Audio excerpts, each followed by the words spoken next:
Bonjour et bienvenue dans le e-Cube pour ce nouvel épisode inédit. Aujourd'hui, nous nous retrouvons pour un sujet essentiel lorsque l'on a besoin d'une aide technique. Eh bien oui, c'est la réponse à la question comment en faire l'acquisition.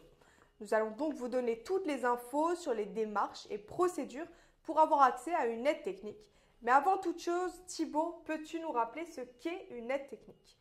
Eh bien Léa, selon l'Organisme mondial de la santé, les aides techniques permettent de maintenir ou d'améliorer la mobilité et l'autonomie des individus, contribuant ainsi à leur bien-être. Les aides techniques sont des dispositifs conçus pour compenser une limitation d'activité ou une incapacité. L'objectif est de permettre à la personne de réaliser ses activités de vie quotidienne de manière sécuritaire, efficace et de la manière la plus indépendante possible. L'aide technique va donc venir compenser une difficulté pour faciliter le quotidien. On peut d'ailleurs citer quelques exemples d'aide technique pour les personnes présentant un trouble de l'équilibre ou de la marche. Un déambulateur peut être une aide technique adaptée. Il en est de même pour les cannes ou les fauteuils roulants. Pour les personnes qui rencontrent des difficultés pour accéder à leur baignoire, une planche de bain est une aide technique au même titre qu'une poignée de baignoire ou qu'un siège de baignoire pivotant. Pour les personnes rencontrant des difficultés à se relever du canapé, il existe des barres d'appui pour fauteuil ou bien des plots réhausseurs permettant d'augmenter la hauteur d'assise. Pour les personnes rencontrant des difficultés à s'alimenter, il existe encore une fois de nombreuses aides techniques, les couverts adaptés, les verres adaptés, les rebords d'assiettes ou encore les sets antidérapants par exemple.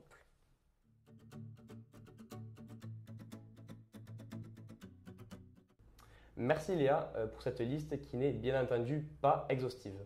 Nous allons maintenant passer au vif du sujet de notre émission, l'acquisition d'une aide technique.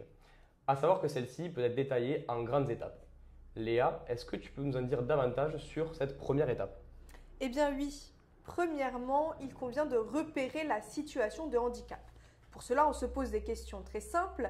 Quelles sont les activités qui sont difficiles pour mon patient au quotidien, qu'il ne parvient pas à faire sans l'aide d'un tiers, qu'il met du temps à réaliser ou qu'il n'est pas en mesure de réaliser de manière sécuritaire? Thibaut, d'ailleurs, as-tu des exemples en la matière ?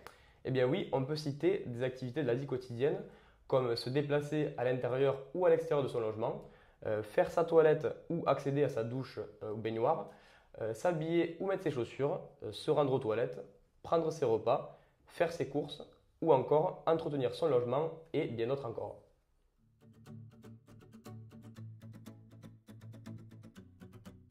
D'accord, c'est très concret effectivement.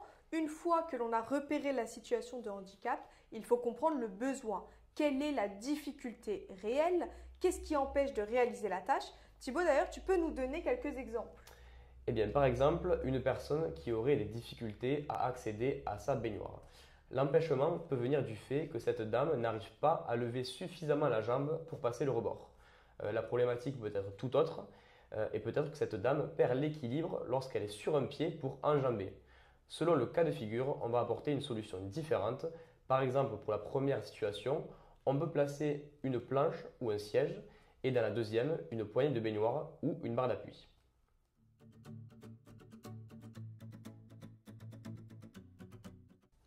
Merci Thibaut pour ces explications. Il est donc primordial de choisir une aide technique adaptée et c'est ici notre troisième étape.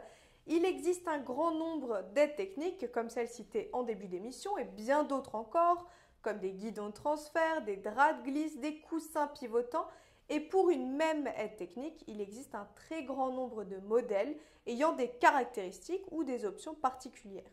Alors, afin de trouver l'aide technique qui correspond le mieux aux besoins de la personne, il est conseillé de faire appel à un professionnel de santé comme un ergothérapeute. Et oui, l'ergothérapeute va notamment évaluer précisément les capacités et incapacités dans l'environnement et en fonction des habitudes de vie de la personne.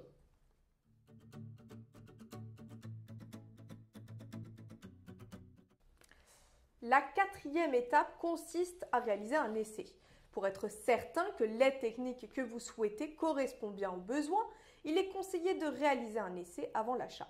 Cela permet de déterminer si l'aide technique répond à votre problématique, si elle permet de réaliser l'activité de manière sécuritaire, efficace et indépendante. Cela permet également, si nécessaire, de réaliser des réglages, d'ajouter ou de retirer des options.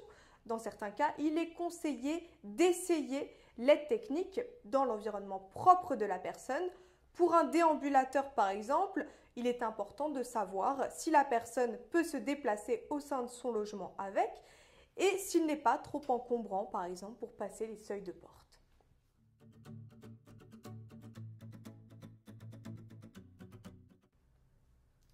Pour finir, la dernière étape consiste à se procurer l'aide technique. En fonction du type d'aide technique, vous pouvez vous la procurer de différentes manières. Vous allez avoir la possibilité de la louer ou de l'acheter. Vous trouverez la grande majorité des aides techniques chez les distributeurs de matériel médical spécialisé. Vous pouvez également vous renseigner auprès de votre pharmacie. Et enfin, certains types d'aides techniques peuvent être disponibles en magasin de bricolage ou dans la grande distribution.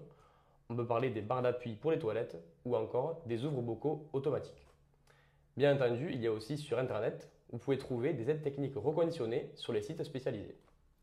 Oui, et pour récapituler ces 5 grandes étapes, on rappelle. Premièrement, on repère là où les situations de handicap. Ensuite, on détermine le besoin. On choisit l'aide technique adaptée. On la teste. Et enfin, on se la procure définitivement. N'oubliez pas de vous faire accompagner pour simplifier cette démarche, en faisant appel à un ergothérapeute qui vous aidera dans les démarches d'évaluation, de choix, d'essai et d'acquisition d'aide technique, mais aussi d'utilisation. Enfin, des financements de tout ou partie de ce type de matériel existent. Pour cela, rendez-vous sur le site de votre département ou de votre région pour en savoir plus.